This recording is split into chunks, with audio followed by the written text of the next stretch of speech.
Hey guys, hope you're having a great day today. It is our series, 52 weeks to an organized home and better life, right? Are you having a better life? Is your life better this year? Are you better this year than last year?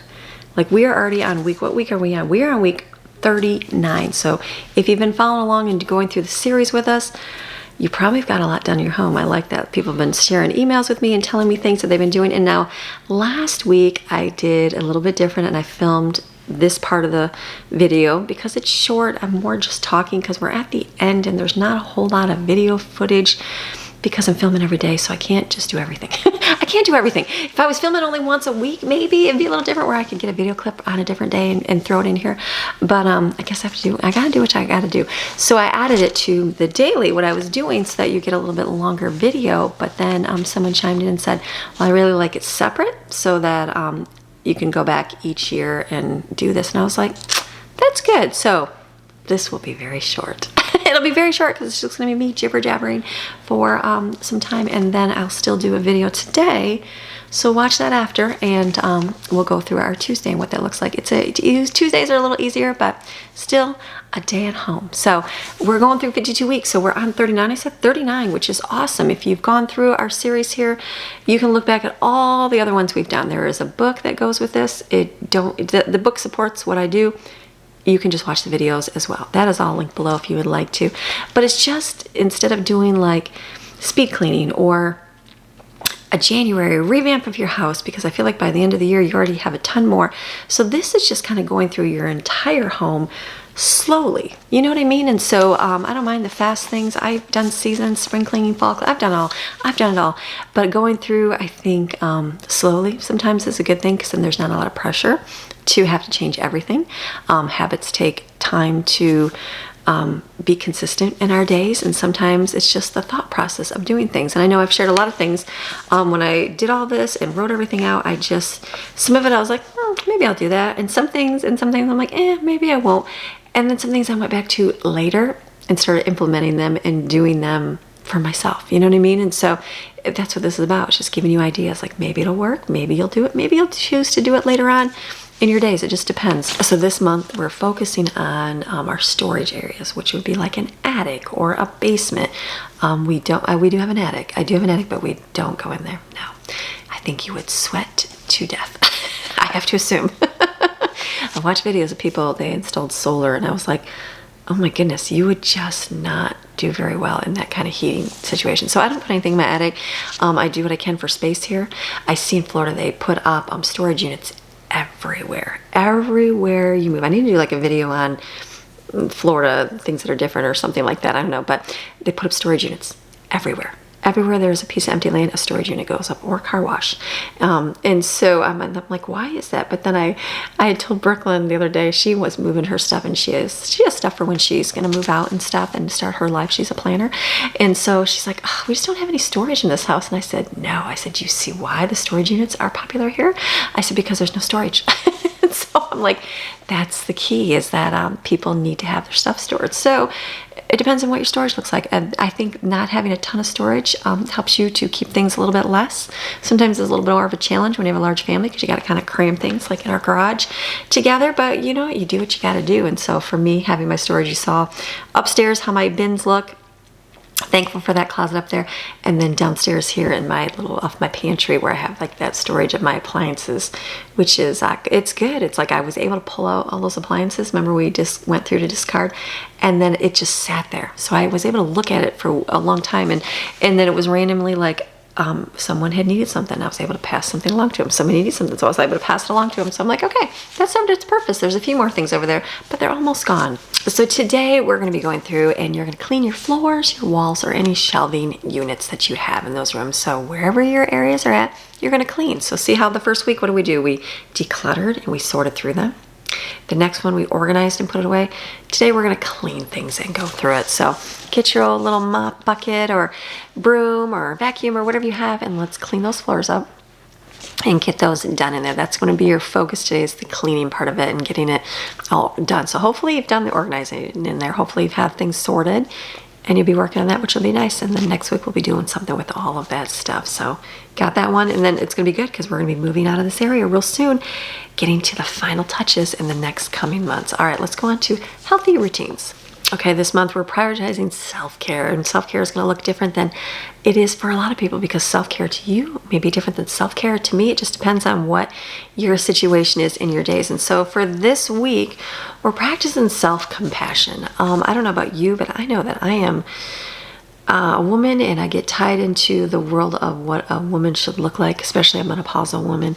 The weight you should be, how you should look, all those things. Our world has just bombarded us with like what women should be, how your face should look with makeup, how your hair should look, how your body weight should look. And so it can get so overwhelming sometimes. Nothing wrong with taking care of yourself, nothing wrong with wearing makeup, nothing wrong with doing those things, but practicing that self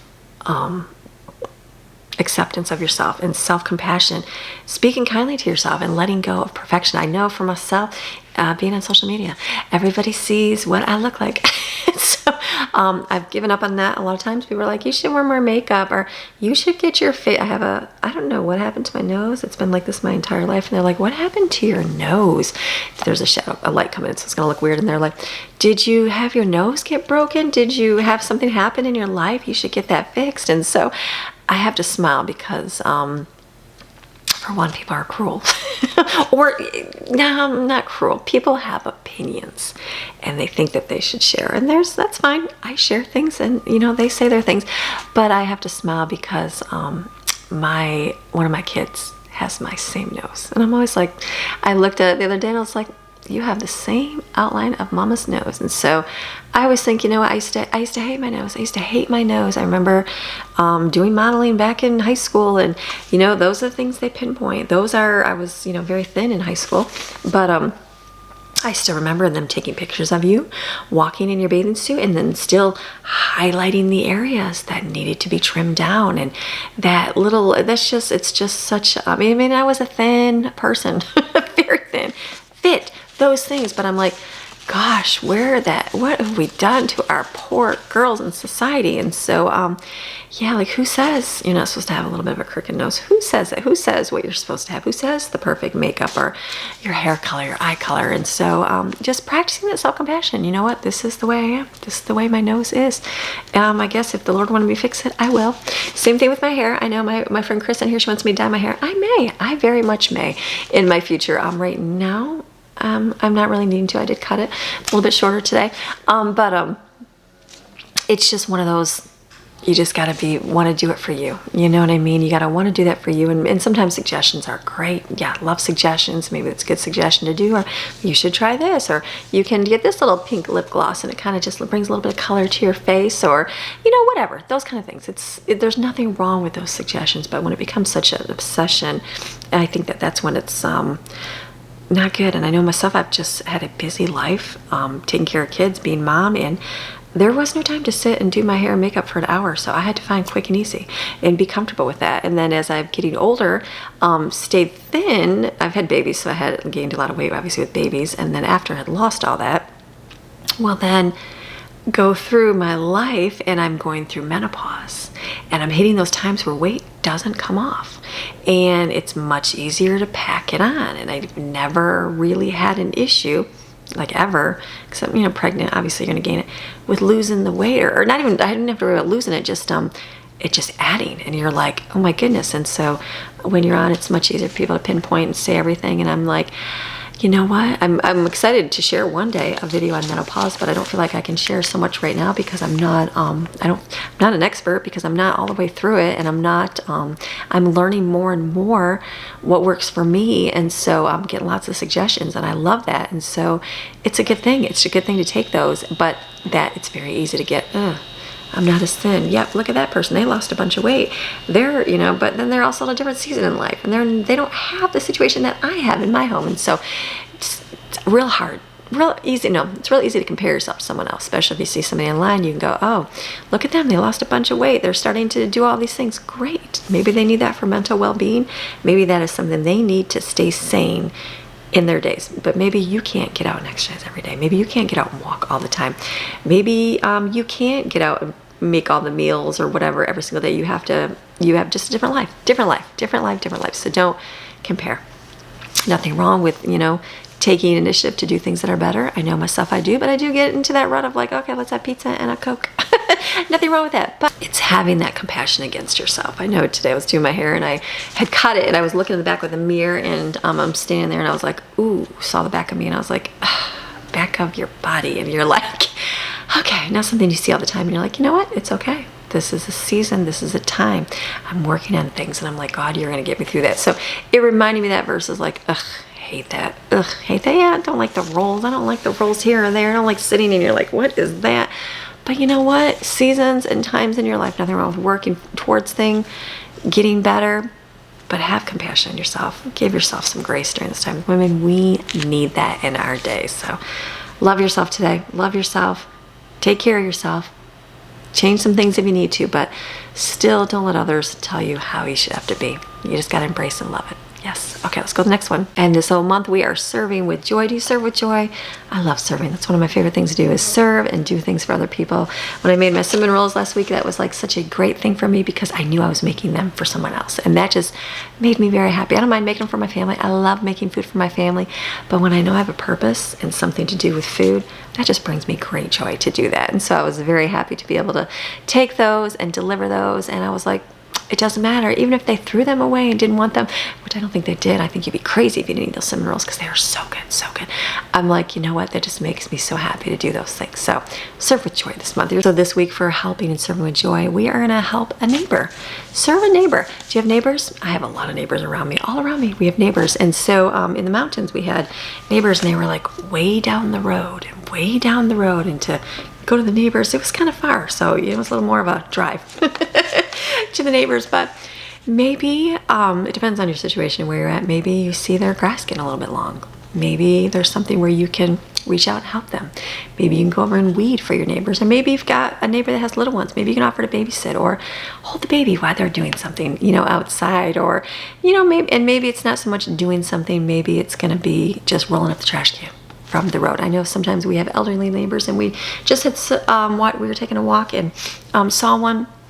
And it was an older lady, and she was walking out to the road to roll. It's a big giant trash can now. They have big giant ones. And so stop, grab the trash can, bring it up for her. And I'm like, help out that way. You know what I mean? And it's going to be little things you're going to be able to pick up. And that will be more of getting to know your neighbors a little bit and just seeing what you can offer, what you can help. Or maybe if you're leaf blowing your sidewalks, maybe going a little bit the extra mile and doing theirs. Or, just going through and doing just something that you can do to help your neighbors. Always a good thing. I remember my parents had elderly neighbors, and so every time they'd get the mail, they would grab the mail for the neighbors and they would take it and walk up to the door and put it on their front porch so they didn't have to walk across the street to get their mail. So I'm not sure how that looks in your neighborhood or in your life. Might be difficult if you don't have neighbors, if you live in the country. But if you have city and maybe there's somebody you can help out and serve with something. And what I love about neighbors is that builds community. I know that's community is something lost nowadays. Long gone are not long gone because it's not everywhere. Of people sitting on the front porch and neighbors coming over and having lemonade and just hanging out. And it's there. It's still there. It still can be there, but it's definitely lost. Thankful for communities that bring people together and do things to strengthen the bonds. But most people, we've learned to push away and live our own separate lives and don't bother me. And here I am and hey, how you doing? And that's it. Not getting to know our neighbors anymore, do we? We don't. I remember growing up and you knew your neighbors, you hung out with your neighbors, and then as I got older, it's like neighbors pass, they move or they go on. And nowadays people don't really stay in the same place, me included, for a long, length of time. So it's like the dynamics change and people are moving in and out all the time. I know my dad lives the same house his whole entire life. And so neighbors have changed over the years, and he still has some ones that have been there consistently, but mostly all around they're moving. Everybody's changing. Houses are changing. People are coming. They're settling. They're doing things. And it's just, it looks different nowadays, doesn't it? So bringing back that community. I really love that in the mountains so much, as we had such a small town, very small town, but we had a community. We had a community group that we would get together and we would do things for the community. We had a chili cook-off for our community. We'd have a back to school thing. We'd have an ice cream social. We would get together and have things at the holidays, at Christmas, and get along and sing Christmas carols. And you know, I remember going with my kids. There was literally like adults. The first year we went, it was raining, it was freezing. There was just a few adults, and I took my kids down there, and we were singing Christmas. They were the only kids there, but they were like, hey, have cookies, have cookies. Everybody was so excited that kids came. And then the next year, a little bit more came. And then the next year, there were so many more. Then we had the park, and it was just huge, and the park was just filled with people and community. And then every year it just grew and grew and grew. And I'm like, I love that. And I love that they built that community there so that people could grow and become one like that. And so hopefully that stays that way for a long time there, because it's important. It's good to know people in your community. I love that I could go somewhere and people knew us in our community. We had, you know, just people that we knew. And so then moving to Florida is different. Our community is different here. And so it's not knowing anybody. You go places and you pretty much know nobody. And so just a different thing. And so you have to stretch yourself. You have to reach out a little bit and get to know your neighbors, and that's a good thing. That's a beautiful thing to do. So think of ways that you can bless your neighbors with something. I don't know, do a service. Think of a service, something you can do. Even if it's just rolling their trash can up, getting their mail for them, or leaf blowing their thing, cutting their grass, maybe helping with a child, or maybe we talk about taking meals and stuff, but this is going to be serving, doing something physical to take us, something we have to actually do to help them. So, all right, this is our 52 weeks. We are going through and doing something every single week to strengthen our bonds in our community, giving us healthy routines, helping our mind up here, and also going through your house and getting things organized. So it's a beautiful thing. All right, you have a fantastic rest of your morning. Come back in a little bit and you'll see today's video. All right, see ya. Bye.